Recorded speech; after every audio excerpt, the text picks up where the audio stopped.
बहुजन समाज एक बात समझ ले। पहले जमीन थी तो कुदरत पर निर्भर थे। जनसंख्या के साथ जागरूकता बढ़ी तो सरकार में हिस्सेदारी की मांग करने लगे। हिस्सेदारी के लिए मंडल कमीशन बना तो 90 के दशक में जाकर ओबीसी को क्रीमी लेयर लगाकर आरक्षण मिला। लेकिन उस आरक्षण से बहुजन समाज को क्या मिला? यह भारत के विख्यात आईआईएम की लिस्ट है, जहां बहुसंख्यक समाज के ज्यादातर लोगों की औकात नहीं है कि वो वहां अपने बच्चों को पढ़ा सके। बच्चों को पढ़ाना तो छोड़िए, वो आने वाले वक्त में सपने में भी पढ़ाने की सोच नहीं पाएंगे, क्योंकि यहाँ 2-4 लाख में डिग्री नहीं मिलती, बल्कि 20 से 30 लाख खर्च करने पड़ रहे हैं। इन संस्थानों में जहां अवकाश से बाहर बहुसंख्यक समाज के लिए शिक्षा हो चली है, वहीं ओबीसी, एससी, एसटी शिक्षकों की भागीदारी 21वीं सदी में भी नीलबटे सन्नाटा है। सोचिए, देश के 7 आईआईएम में ओबीसी के शिक्षक सिर्फ 6 हैं। कितने? सिर्फ 6, और एससी के 3 और एसटी के 0। लेकिन कहने के लिए सवर्ण बिरादरी कहेगी कि 70 साल से आरक्षण मिल रहा है, तो फिर लाभ किसको मिल रहा है? ये ना सिर्फ सवर्णों से पूछने की जरूरत है जो हिस्सेदारी का विरोध करते हैं, बल्कि सरकार में बैठे शासकों से पूछने की भी जरूरत है। आखिर जो सरकार अपने मंत्रिमंडल में मंडल और कमंडल का पूरा हिसाब देती है, जो प्रधानमंत्री मोदी और शिक्षा मंत्री धर्मेंद्र प्रधान खुद को ओबीसी बताते हैं, वो आखिर ओबीसी, एससी, एसटी हिस्सेदारी पर सवर्णों के कब्जे से मुक्ति क्यों नहीं दिला पा रहे हैं? क्या जब वोट लेना होगा तभी ओबीसी, एससी, एसटी याद आएगा? बताया जाएगा कि मेरी जाति ये है, ओबीसी हूं मैं एससी हूं और मैं एसटी हूं। क्या सिर्फ तभी बताया जाएगा? क्या हिस्सेदारी देते वक्त ओबीसी, एससी, एसटी याद नहीं आता?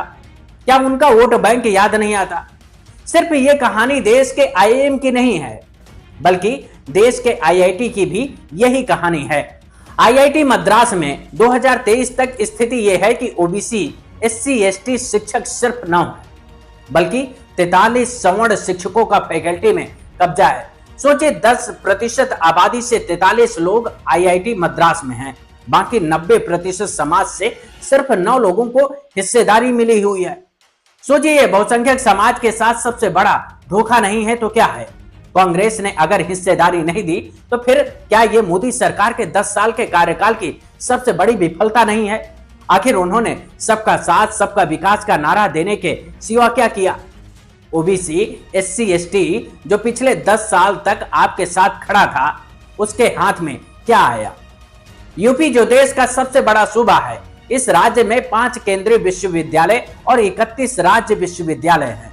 अगर केंद्रीय विश्वविद्यालय की बात करें तो सिर्फ अलीगढ़ मुस्लिम विश्वविद्यालय को छोड़कर बाकी 4 यूनिवर्सिटी में सवर्ण कुलपति हैं, जैसे बनारस हिंदू विश्वविद्यालय में जैन सवर्ण, इलाहाबाद केंद्रीय विश्वविद्यालय में कायस्थ, बीबीएयू लखनऊ में छत्री और राजीव गांधी राष्ट्रीय उड्डयन विश्वविद्यालय में भी छत्री कुलपति हैं।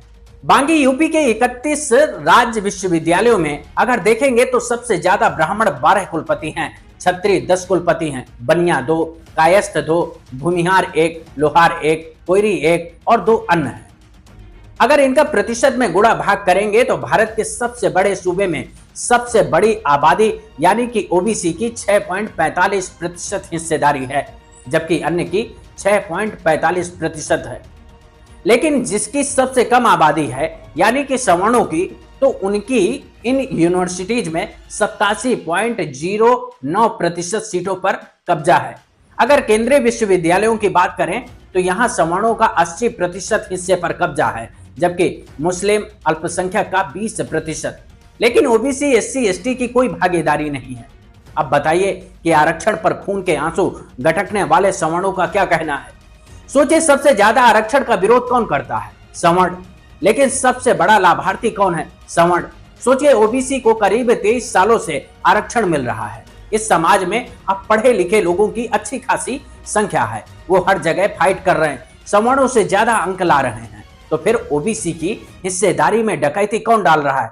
सोचिए, जिस सवर्ण समाज का देश के सिस्टम में करीब 80 से 85% सीटों पर कब्जा है, जिनके हाथों में सरकार को यह बताना भी है कि सरकार को सिस्टम चलाने के लिए कितने लोगों की जरूरत है, लोगों के लिए नए अवसर पैदा करना भी इन्हीं लोगों के हाथों में है। तो फिर सवाल है कि आरक्षण का विरोध करके क्या मिलेगा? सरकार से सामाजिक भागीदारी और हिस्सेदारी में बंटवारा करके ज्यादा नौकरियों की डिमांड करना जरूरी है या फिर आरक्षण का विरोध करना, ये आप सबको समझना है। आरक्षण के चक्रव्यूह में फंसाकर सरकार आपस में लड़ा रही है ताकि उसे नौकरियों के लिए ज्यादा अवसर न देना पड़े। तो इस लड़ाई से बचकर सवर्ण समाज को उदार दिल से ओबीसी, एससी, एसटी का हिस्सा देकर आगे बढ़ना चाहिए। सरकार पर दबाव डालकर नए अवसर पैदा कर लोगों को ज्यादा नौकरी देनी चाहिए ताकि सबका भला हो सके। Subscribe to our YouTube channel and press the bell icon to get the latest update.